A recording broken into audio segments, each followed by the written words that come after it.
I'd like to call the meeting to order at 7 o'clock. Get a roll call, please. Mr. Belfiore? Here. Mr. Bionda? Here. Mr. DeJulio? Here. Mr. Lutzman? Here. Mrs. Sleddy? Here. Mr. Edisavich? Here. Stokel? Here. Great. Quorum has been established for the regular board meeting. Board of Education regular board meeting. Can you all please rise to the Pledge of Allegiance? Pledge allegiance to the flag of the United States of America and to the republic for which it stands, one nation, under God, indivisible, with liberty and justice for all.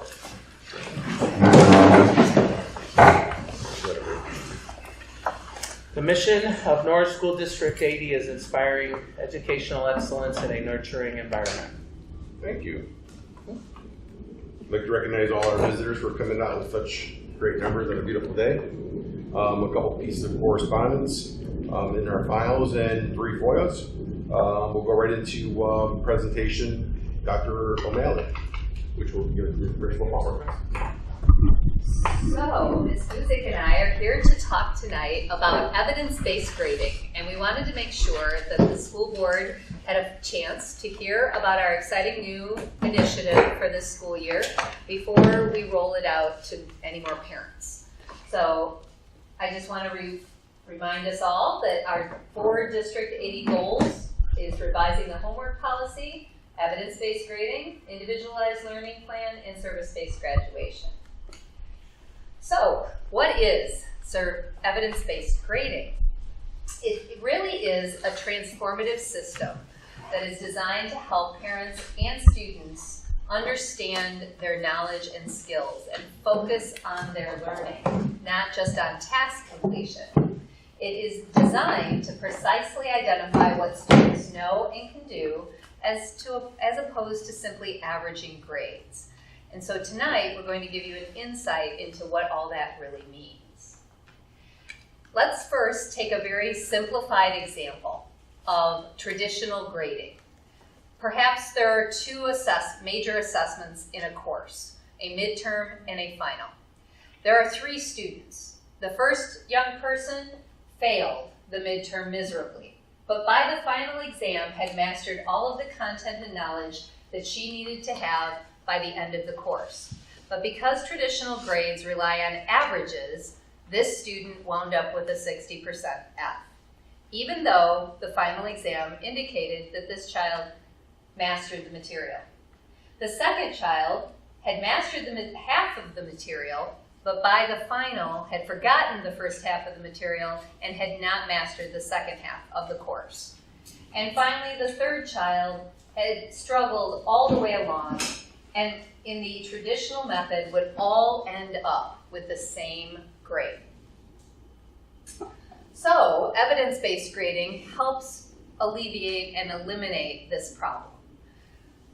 Traditionally, teachers average grades from an entire term, but in evidence-based grading, they take the grades that are most recent and most consistent levels of performance. So final marks are really focusing on what students know and are able to do by the end of the course or the term or the unit, depending on when the report card is issued. Traditional grading, the teachers use homework and group work, participation, extra credits, and other traditional ways in that final grade. But in evidence-based grading, we actually take that stuff and separate it out. So you'll have a new area that will still report on homework, and still report on different kind of social emotional growth with the students, but it won't be inside that grade. And we'll illustrate an example at the end in a minute of what that will look like. Also, we typically use work habits and behaviors in the grades. So that is also not going to be in a final grade. That'll be separated out into another issue called social emotional development. And it'll give parents a more accurate view of what the child knows or what the child can do. This manifests itself, especially in the middle school, with things like taking points off for late work. A student turns in an assignment a day late, gets a letter grade taken off of the work simply because it's 1 day late, when in reality the child is able to do the work and probably or possibly even better than his peers the day before. card is going to change. So a traditional report card, as Principal Palmer had just gone through with the different averaging of grades, you're going to see an ELA grade, or math grade, or reading grade, or social studies grade. This is just an example of an ELA grade, and you'll see a final grade of a B-. So you might look at that and think, hey, you know, my child's kind of doing B- work, that's pretty good. But what does that really mean? So in a new standards-based report card of 5th grade ELA standards in the first semester, you will actually see what are the standards that are being worked on. For example, compare and contrast homework characters, settings, or events in a story or drama, drawing on specific details in the text. And you can see that the student has mastered that. If you look at the other two that are listed there, the first one of quoting accurately from a text when explaining what the text says explicitly, also being mastered. The area where the child is approaching mastery is determine a theme of a story, drama, or poem from details in the text. So what a parent can do, and a student can do now too, is say, okay, this is the area I need to work on. So this is what the report card is actually going to list out for parents, for students, instead of this traditional way of looking at it. So we're actually keying in and working on each standard, that everyone knows the standards are posted, we know what everyone is working on, and when a parent says, what can I do to help? You can refer back to this, and instead of just saying, well, you know, it's kind of going to be minus in ELA, you could read more and you could try to talk more about the story. Now you actually have some evidence of saying, well, this is the area that you need to work on. And Michelle is highlighting your conversations at your parent-teacher conferences should also be very much transformed by this evidence-based reporting. Be much more meaningful. So at Lee School, we will have 3 areas on the report card. We will have a beginning, which indicates the student is starting to learn the expectation. We will have a developing, which lists that they're working on it, getting there, and they're not quite there yet, and then a mastery level. If you're familiar at all with the kindergarten report card, which I know a couple of you have had some kindergarten students recently, this is exactly the kind of language, and you'll see the standard in kindergarten. It'll say, you know, if you can identify the letters of the alphabet. Where are you on that? Or is that you're just beginning it, you know, 4 or 5? Are you developing it, you know, more than half? Or have you mastered it? You know those letters of the alphabet.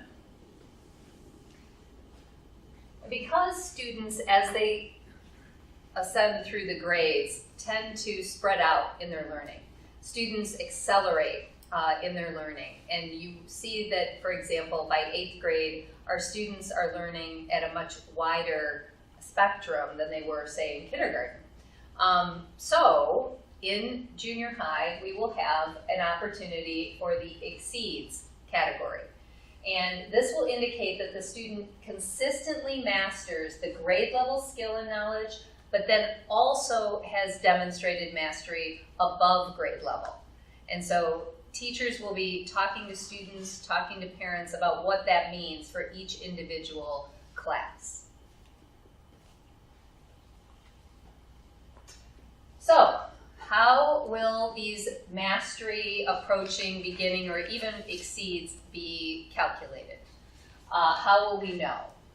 The performance your child has on a series of assessments will be evidence to determine the overall rating. So again, your homework will serve as practice so that you are not, penalized by taking points off of your overall grade for just trying a new skill. Now, students will still be held accountable for doing homework because, of course, we are going to be reporting, are they turning homework in on time? Are they attempting their homework? Is there, opportunities for redos? Are they taking advantage of that? All of that is reported in our social emotional development grades. Feedback from formative and summative assessments will go into the ratings for the learning targets for each class and what is covered in each trimester. And all of our students will be on trimester report cards next year. So you'll get 2 report cards and then a final report card at the end. So what are the next steps? Well, the teachers have already spent one training time on evidence-based grading. They've also had presentation from Principal Palmer and I about it. So they're gonna continue the beginning. 2 Mastery Connects as well. They have, So that's the one was the first one, Yeah. Introduction. So they'll continue that also when they come back in August on one of the Teacher Institute days. We have a parent informational session, which we've already sent out in the June mailing on August 20th at 7 p.m. Here at Lee, and that's like at the day of registration, so it's the day of the end of the registration, so it'll start right after that, which we found very successful last year. It was very well attended. We also presented at curriculum nights at Giles and at Lee. UM also adopted a program called Mastery Connect a few months ago, which is what we've been teaching the teachers. And then all of us will start using the new system in the 18-19 school year. We've kind of spent a year, our district leadership committee did spend a year looking at different programs, and we collaboratively went with Mastery Connect. And the association has agreed that this is the year we will go to the new evidence-based grading system. So, and we anticipate that there'll be, a learning curve all the way around, but we hope to partner with parents as well as students to make sure we're really focusing, starting this year, on each individual learning goal and focus on the learning. It's going to be very different. But If we can help by educating people on it and letting them know that this is actually will give us so much more information, it'll help us with differentiating for students so that we can actually pinpoint exactly what students need to work on and not, for lack of a better word, waste everyone's time on something they already know. And it really does help with our first goal for our district, homework policy, as well as individualized learning plan. So it really does touch on both of those. Need to it. Questions? Questions? I have a question. So, I think you covered this, but what are like the, say, checks and balances of, say, a student who's just a natural brain that can kind of breeze through everything and doesn't necessarily have to work as hard as some of the other students? Is there going to be something to keep pushing them and keep driving them? Likewise, the kid that works hard and does what he's supposed to do, or she does what she's supposed to do, but isn't quite grasping it. Is there going to be something?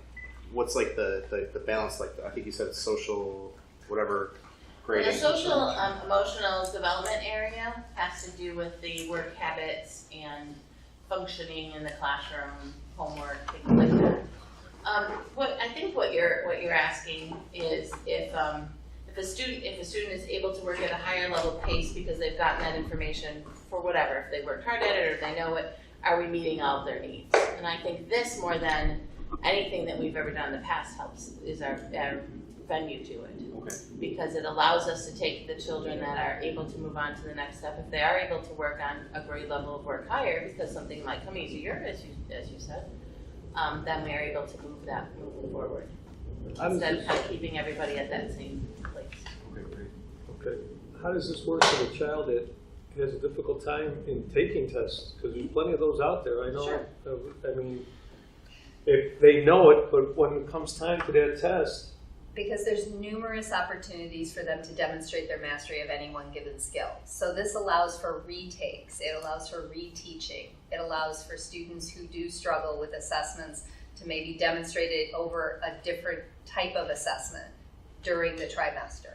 okay. So it allows for all of that. It is not like college where it's a midterm and a final. I Right. do want to caution you that Yes. that was a very simplistic, Very just Okay. to meant to show you how averaging is bad, right? Mm-hmm. But the idea that our students will have numerous opportunities to demonstrate that mastery. Okay. And flipping that coin over, is that also then, what you're saying, I think, is that you're taking the homework, the teachers who penalize for late homework, that's kind of being taken out so that the final grade that they actually receive will be reflective of the work that they do and the tests, not how, if they turn all their homework in on time. That piece of it will go under the emotional Correct.